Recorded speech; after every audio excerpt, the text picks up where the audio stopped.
মার্কিন রাজনীতিতে নতুন এক নাটকীয় মোড়। ডোনাল্ড ট্রাম্পের সঙ্গে দ্বন্দ্বে জড়িয়ে কয়েক সপ্তাহ পর নিজস্ব রাজনৈতিক দল গঠনের ঘোষণা দিয়েছেন টেসলা ও স্পেস এক্সের প্রধান ইলন মাস্ক। ৫ই জুলাই শনিবার নিজ মালিকানাধীন সামাজিক যোগাযোগ মাধ্যম এক্সে মাস্ক জানান তিনি আমেরিকা পার্টি নামে একটি নতুন রাজনৈতিক দল গঠন করেছেন। এই দলটি হবে রিপাবলিকান ও ডেমোক্রেট দুই প্রধান দলের বিরুদ্ধে একটি বিকল্প শক্তি। এক্সে দেওয়া পোস্টে মাস্ক বলেন, আমরা আসলে একদলীয় শাসনে বাস করছি, কোনো প্রকৃত গণতন্ত্রে নয়। আমেরিকা পার্টি গঠিত হলো আপনাদের স্বাধীনতা ফিরিয়ে দিতে। এর আগে এক জরিপে মার্কস অনুসারীদের জিজ্ঞাসা করেন নতুন একটি রাজনৈতিক দল কি প্রয়োজন।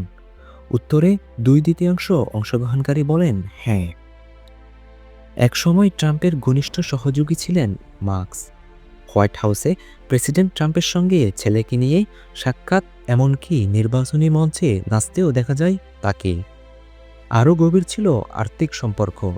ট্রাম্পকে পূর্ণ নির্বাচনে $250 মিলিয়ন অনুদান দিয়েছিলেন তিনি।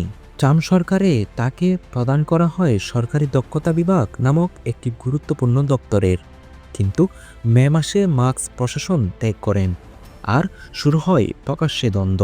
বিতর্কের কেন্দ্র ছিল বিগ বিউটিফুল বিল, একটি ব্যয়বহুল করছাট বিল যা আগামী 10 বছরে যুক্তরাষ্ট্রের বাজেট ঘাটতিতে $3 ট্রিলিয়ন যোগ করবে।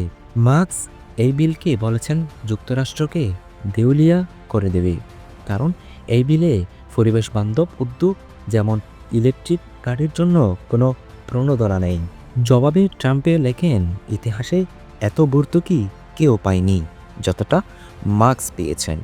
ভর্তুকি না পেলে মাস্ক দক্ষিণ আফ্রিকায় দোকান বন্ধ করে চলে যেতেন। তিনি হুমকি দেন মাস্কের কোম্পানিগুলোর ভর্তুকি খতিয়ে দেখা হবে।